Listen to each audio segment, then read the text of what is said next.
Hello friends, आज हम लोग 1 अगस्त 2025 का करंट अफेयर्स डिस्कस करेंगे। आज के सेट में टोटल 9 टॉपिक्स हैं। तो पहला टॉपिक क्या है? पहला टॉपिक है रिलायंस इंडस्ट्रीज़ लिमिटेड के नए कार्यकारी निदेशक नियुक्त हुए हैं। तो किनको नियुक्त किया गया है? तो मुकेश अंबानी के छोटे बेटे अनंत अंबानी। तो रिलायंस इंडस्ट्रीज़ लिमिटेड के नए कार्यकारी निदेशक नियुक्त हुए हैं अनंत अंबानी। नेक्स्ट टॉपिक है हमारा विश्व बैंक की 2025 की एक रिपोर्ट के संबंध में। तो विश्व बैंक की 2025 की रिपोर्ट के अनुसार भारत अब 25.5 के गिनी सूचकांक के साथ दुनिया का चौथा सबसे अधिक समानता वाला देश बन गया है। ठीक है, तो और इस रिपोर्ट में अमेरिका का गिनी सूचकांक क्या है? तो अमेरिका का गिनी सूचकांक है 41.8, वही चीन का 35.7।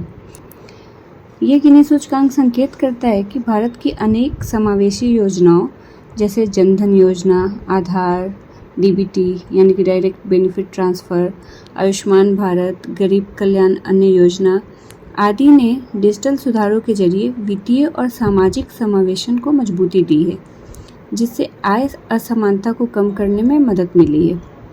तो भारत में जो ये सारी योजनाएं चलाई जा रही हैं, इससे भारतीयों में आय असमानता को कम करने में मदद मिली है। 2011 में भारत का गिनी सूचकांक था 28.8, जो 2022 में गिरकर 25.5 हो गया, जिससे भारत मध्यम रूप से कम असमानता वाले देशों की श्रेणी में आ गया है। लेकिन अभी भी भारत के सामने बहुत सारी चुनौतियां हैं, जैसे अंतर्राष्ट्रीय गरीबी रेखा पर अब भी भारत 28.1% के साथ बहुत सारे गरीब हैं भारत में। जैसे अंतर्राष्ट्रीय गरीबी रेखा पर अब भी 28.1% भारतीय गरीब हैं और आय संपत्ति में भी असमानता बनी हुई है। भारत के 1% अमीर के पास देश की 40% संपत्ति है, जो असमानता का बहुत हाई लेवल है। शिक्षा, स्वास्थ्य और रोजगार के अवसरों तक असमान पहुंच अभी भी बहुत बड़ी चुनौती है। नेक्स्ट टॉपिक है कोचीन अंतर्राष्ट्रीय हवाई अड्डा लिमिटेड से रिलेटेड। तो कोचीन अंतर्राष्ट्रीय हवाई अड्डा लिमिटेड भारत का पहला पीपीपी मॉडल आधारित हवाई अड्डा है। पीपीपी का फुल फॉर्म क्या हुआ? तो पब्लिक प्राइवेट पार्टनरशिप। यह हवाई अड्डा सतत विकास और नवाचार का प्रतीक बन गया है। क्यों? क्योंकि यहाँ लगातार नए नए इनोवेशंस होते रह रहे हैं। यह हवाई अड्डा 150 से अधिक योजनाओं के साथ हरित ऊर्जा, डिजिटल अधोसंरचना और क्षेत्रीय आर्थिक विकास पर काम कर रहा है। कोचीन अंतर्राष्ट्रीय हवाई अड्डा लिमिटेड ने बीपीसीएल के सहयोग से दुनिया का पहला ग्रीन हाइड्रोजन संयंत्र स्थापित किया है, जो अगस्त 2025 से चालू हो जाएगा और प्रतिदिन 220 केजी हाइड्रोजन उत्पन्न करेगा। कोचीन अंतर्राष्ट्रीय हवाई अड्डा अब एरोट्रोपोलिस मॉडल की दिशा में भी काम कर रहा है, जिसमें आईटी पार्क, व्यापारिक क्षेत्र, पर्यटन और जीवन शैली केंद्र शामिल हैं। तो यानी कि ये सारे सुविधाएं वहाँ पर अब स्टार्ट की जाएंगी, इसलिए इसको इनोवेशन का प्रतीक यानी कि नवाचार का प्रतीक माना जा रहा है कोचीन अंतर्राष्ट्रीय हवाई अड्डे को। ठीक है, नेक्स्ट है सेतुबंध विद्वान योजना से रिलेटेड। तो सेतुबंध विद्वान योजना शिक्षा मंत्रालय द्वारा शुरू की गई एक पहल है, जिसके तहत गुरुकुल से शिक्षा प्राप्त विद्यार्थियों को अब आईआईटी जैसे प्रतिष्ठित संस्थानों में 18 पारंपरिक विषयों पर शोध करने का अवसर मिलेगा। इन विषयों में क्या क्या शामिल है? तो इन विषयों में आयुर्वेद, गणित, ज्योतिष, व्याकरण, राजनीति इन जैसे क्षेत्र शामिल हैं। इस योजना के तहत 2 श्रेणियों में फेलोशिप और अनुसंधान अनुदान प्रदान किया जाएगा। स्नातकोत्तर समकक्ष को 40,000 रुपये मासिक और 1 लाख रुपये वार्षिक, जबकि पीएचडी समकक्ष को 65,000 रुपये मासिक और 2 लाख रुपये वार्षिक का अनुदान दिया जाएगा। पात्रता के लिए क्या चाहिए? तो पात्रता के लिए किसी मान्यता प्राप्त गुरुकुल से कम 5 वर्षों का कठोर प्रशिक्षण और शास्त्रों में प्रावीण्य आवश्यक है। ठीक है, यानी कि शास्त्रों में एक्सपर्ट होना चाहिए। साथ ही आवेदन के समय आयु 32 वर्ष से अधिक नहीं होनी चाहिए, मतलब एज लिमिट 32 साल है, 32 साल से ज़्यादा नहीं होना चाहिए आवेदक का उम्र। ठीक है, नेक्स्ट टॉपिक है वर्ल्ड लंग कैंसर डे से रिलेटेड। तो वर्ल्ड लंग कैंसर डे कब मनाया जाता है? तो 1 अगस्त को मनाया जाता है।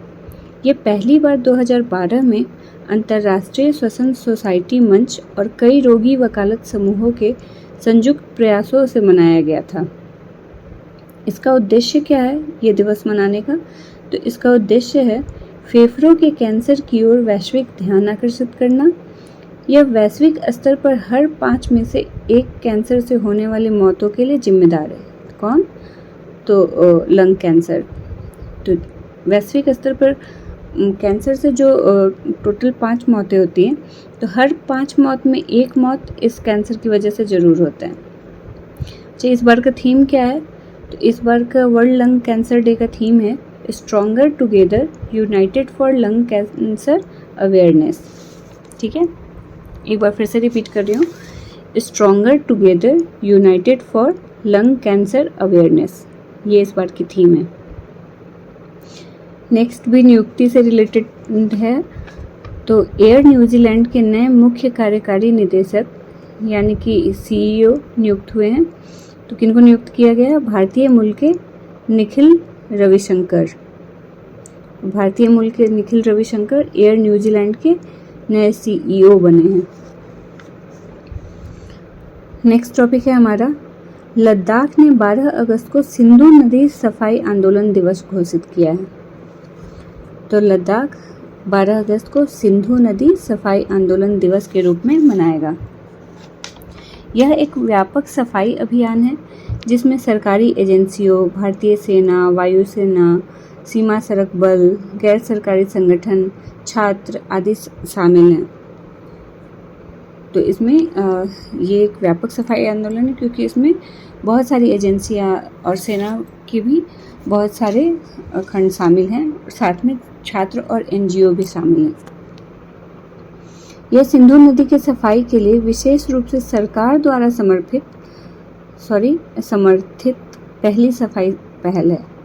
ठीक है, तो सिंधु नदी की सफाई के लिए सरकार ऐसी पहली पहल को समर्थन दे रही है। तो ये पहल क्या है?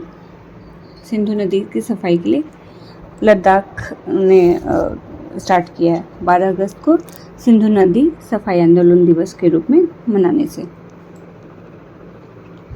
नेक्स्ट है भीलों का गवड़ी त्योहार। तो भील राजस्थान के मेवाड़ क्षेत्र में पाए जाते हैं और ये राजस्थान के मेवाड़ क्षेत्र के भील जनजाति द्वारा उनकी आराध्य देवी गोरखिया माता के प्रति भक्ति का प्रतीक है। ठीक है, और ये त्योहार 40 दिनों तक मनाया जाता है जिसमें नृत्य, नाटक, लोकगीत और आध्यात्मिक अनुष्ठानों के माध्यम से इनकी जीवंत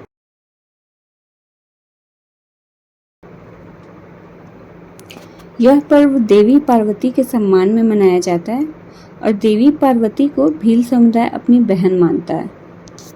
ठीक है, वर्ष 2025 में भारत अंतर्राष्ट्रीय केंद्र की आर्ट गैलरी में आयोजित एक फोटो प्रदर्शनी ने इस पर्व को राष्ट्रीय मंच पर पहुंचाया।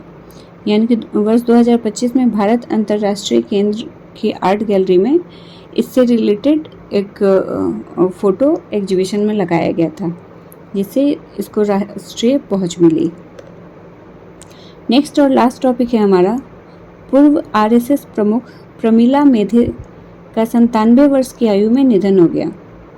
तो ये काफ़ी लंबे समय तक RSS की प्रमुख रही हैं। 1978 से 2003 तक ये RSS की मुख्य कार्यकारी के रूप में काम की हैं। तो इनका नाम इम्पोर्टेंट है, पूछा जा सकता है। तो क्या नाम है? प्रमुख हैं ये RSS की प्रमिला मेधे।